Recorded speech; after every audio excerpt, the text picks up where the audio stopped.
कल्प वेदांग जो है ना, वो सबसे इम्पोर्टेंट विषय हो जाता है हमारा। मतलब पेपर में अगर पूछा जाता है, वैसे तो वेदांग से हमेशा ही प्रश्न आता है, ये नहीं है कि 5 वेदांगों से प्रश्न नहीं आएगा, कल्प बोला है तो मैंने कल्प से ही आएगा, ऐसा नहीं है। प्रश्न हर जगह से कहीं से भी आ सकता है, निरुक्त से आ जाएगा, व्याकरण से आ जाएगा, छंद से आ जाएगा, ज्योतिष से आ जाएगा, शिक्षा से आ जाएगा, कल्प से आ जाएगा। लेकिन कल्प में क्या है ना, कल्प 4 भागों में बटे हुए हैं। मतलब जिसमें वेदों के स्रोत सूत्र आ जाते हैं, धर्म सूत्र आ जाते हैं, शुल्ब सूत्र आ जाते हैं, ये सब आ जाते हैं ना। तो इससे है ना थोड़ा ज़्यादा इम्पोर्टेंट भाग बन जाता है ये, कि यहाँ से ना प्रश्न उठने की संभावना हमेशा रहती ही है। और संभावना नहीं, यहाँ से प्रश्न हमेशा उठाया ही जाता है, कम से कम एक प्रश्न तो यहाँ से ज़रूर आता है। तो आप कल्प वेदांग को तो बिल्कुल अच्छे तरीके से याद भी करना, आपको समझना भी है। और न याद हो न समझ में आए ना, तो कैसे भी करके रट तो ज़रूर लेना है, ताकि पेपर में कोई भी ऑप्शन आपका छूट ना पाए, कोई भी प्रश्न आपका छूट ना पाए। तो कल्प वेदांग है। कल्प का तात्पर्य होता है वेद, अर्थात संहिता, ब्राह्मण, आरण्यक आदि के अंतर्गत जो विहित कर्म है, अर्थात इन तीनों के अंतर्गत जो कर्म दिए गए हैं, अनुष्ठानों का कर्म पूर्वक कल्पना करने वाला जो शास्त्र है, उसको हम कल्प कहते हैं। ठीक है।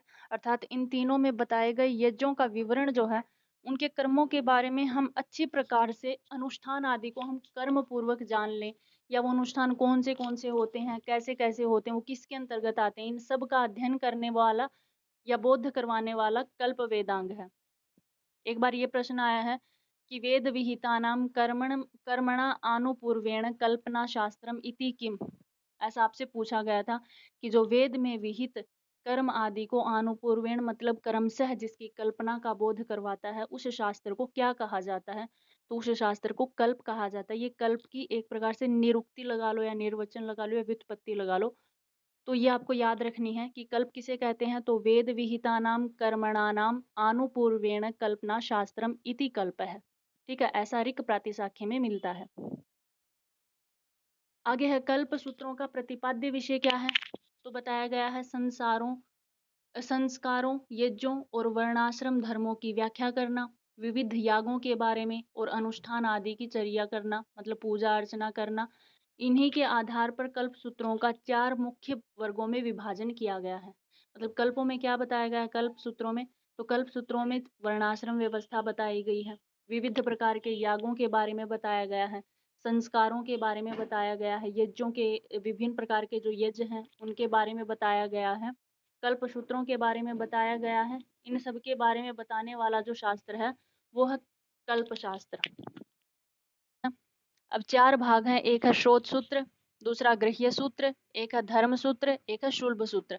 मतलब सारे के सारे वेदों के ऊपर श्रोत सूत्र लिखे गए हैं, कुछ के मतलब चारों वेदों के ऊपर गृह्य सूत्र लिखे गए हैं, वेदों के ऊपर ही धर्म सूत्र लिखे गए हैं, और एक यजुर्वेद जो आता है उसके ऊपर शुल्ब सूत्र लिखे गए हैं। बाकी 3 पे नहीं लिखे गए हैं। क्यों नहीं लिखे गए हैं वो मैं आपको आगे बताती हूँ अभी। अब है सबसे पहला श्रोत सूत्र। ये कल्प के भेद हैं। कल्प का विभाजन 4 भागों में हुआ है, श्रोत सूत्र, गृह्य सूत्र, धर्म सूत्र और शुल्ब सूत्र। इस प्रकार से 4 भागों में हुआ है। तो श्रोत सूत्र किसे कहते हैं। श्रोत खुद ही बोल रहा है, श्रोत मतलब श्रुति से निकला हुआ शब्द है, श्रुति मतलब वेद, अर्थात वेद में जो याग इत्यादि का वर्णन है, जो प्रसिद्ध याग हैं, जैसे 10 पौर्णमास याग हो गया, सोम याग हो गया, राजसूय याग हो गया, या वाजसनेयी, मतलब इस प्रकार के जो बड़े बड़े याग होते हैं, जिनका वर्णन पहले वाले अश्वमेध याग होते थे, पहले हमारे राजा महाराजा इत्यादि किया भी करते थे। तो प्रसिद्ध प्रसिद्ध जो बड़े बड़े महत्वपूर्ण जो याग हैं, वो श्रोत सूत्र अर्थात श्रुति में पढ़े गए जो याग हैं, उनका जो वर्णन होता है वो होता है श्रोत सूत्र के अंतर्गत।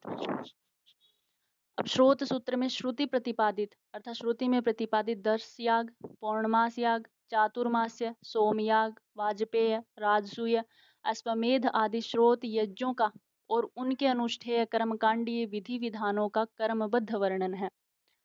आज उपलब्ध प्रायः प्रत्येक वेद और उसकी प्रत्येक शाखा के अलग अलग स्रोत सूत्र हैं। धार्मिक दृष्टि से इन स्रोत सूत्रों का विशेष महत्व है।